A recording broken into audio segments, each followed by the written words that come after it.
മുഹമ്മദ് യൂനസിന്റെ കീഴിലുള്ള ഇടക്കാല ബംഗ്ലാദേശ് സർക്കാരിനുള്ള എല്ലാ സാമ്പത്തിക സഹായങ്ങളും നിർത്തലാക്കുവാൻ തീരുമാനിച്ചെന്ന് US.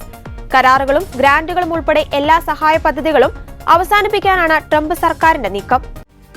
ബംഗ്ലാദേശിന്റെ നിലവിലെ സാമ്പത്തിക സ്ഥിതി കണക്കിലെടുക്കുമ്പോൾ US-ൽ നിന്ന് സാമ്പത്തിക സഹായം ലഭിക്കാതാകുന്നത് വലിയ പ്രത്യാഘാതങ്ങളുണ്ടാക്കും. യൂനസിന്റെ നേതൃത്വത്തിലുള്ള സർക്കാരിനെ സംബന്ധിച്ചും വിഷയം വലിയ തിരിച്ചടിയാണ്. സഹായം നിലച്ചതോടെ വലിയ വെല്ലുവിളികളെ രാജ്യം അഭിമുഖീകരിക്കേണ്ടി വരുന്ന സ്ഥിതിയിലേക്കാണ് ബംഗ്ലാദേശ് നീങ്ങുന്നത്.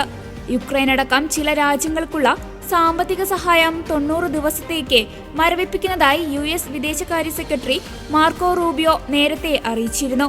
മറ്റു രാജ്യങ്ങളിൽ നടപ്പാക്കി വരുന്ന സന്നദ്ധ സഹായ പദ്ധതികളും വികസന പദ്ധതികളും നിർത്തിവെക്കാനും തീരുമാനിച്ചിരുന്നു. US-ന്റെ പുതിയ വിദേശ നയങ്ങളുമായി പൊരുത്തപ്പെടുന്ന സാമ്പത്തിക സഹായം മാത്രം തുടരാനുള്ള പദ്ധതികളുടെ ഭാഗമാണ് നടപടി. റഷ്യൻ അധിനിവേശത്തെ ചെറുക്കാൻ ശ്രമിക്കുന്ന യുക്രൈനിന്റെ പ്രതിരോധ ശേഷിയെ സാരമായി ബാധിക്കുന്നതാണ് US-ന്റെ തീരുമാനം. റഷ്യ യുക്രൈൻ യുദ്ധം തുടർന്നു പോകുന്നതിന് കാരണക്കാരൻ യുക്രൈൻ പ്രസിഡന്റ് വ്ളാഡിമിർ സെലൻസ്കിയാണെന്നും ട്രംപ് ആരോപിച്ചിരുന്നു. അതിനിടെ 12 ഫെഡറൽ ഇൻസ്പെക്ടർ ജനറൽമാരുടെ സമിതികളെ US പ്രസിഡന്റ് ഡൊണാൾഡ് ട്രംപ് പിരിച്ചുവിട്ടു. അധികാരത്തിലെത്തിയുടൻ തന്നെ വിവാദങ്ങൾ ഒഴിയാത്ത തീരുമാനങ്ങളാണ് ട്രംപ് കൈക്കൊണ്ടിരിക്കുന്നത്. കുടിയേറ്റം, വിദേശ സഹായം തുടങ്ങിയ വിഷയത്തിൽ കടുത്ത തീരുമാനങ്ങൾ നടപ്പാക്കി കഴിഞ്ഞു.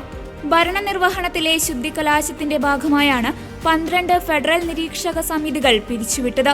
താൻ തീരുമാനങ്ങൾ നടപ്പിലാക്കി തുടങ്ങിയിട്ടേയുള്ളൂവെന്നും ബൈഡന്റെ 4 വർഷത്തെ ഭരണകാലത്ത് ചെയ്തു കാണിക്കാൻ കഴിയാത്തത് താൻ ഒരാഴ്ചയിൽ നടപ്പിലാക്കിയെന്നും ട്രംപ് അറിയിച്ചു.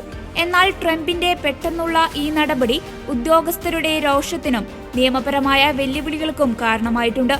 എന്തുകൊണ്ടാണ് ഇൻസ്പെക്ടർ ജനറലിനെ പുറത്താക്കിയതെന്ന് ചോദിച്ചപ്പോൾ പുതിയ ട്രംപ് ഭരണകൂടവുമായി യോജിച്ചു പോകാത്ത മുൻ ബൈഡൻ ഭരണകൂടത്തിന്റെ ഭാഗങ്ങൾ ഉപേക്ഷിക്കാനുള്ള പ്രസിഡന്റിന്റെ ശ്രമമാണ് ഈ നീക്കമെന്ന് അധികൃതർ അറിയിച്ചു.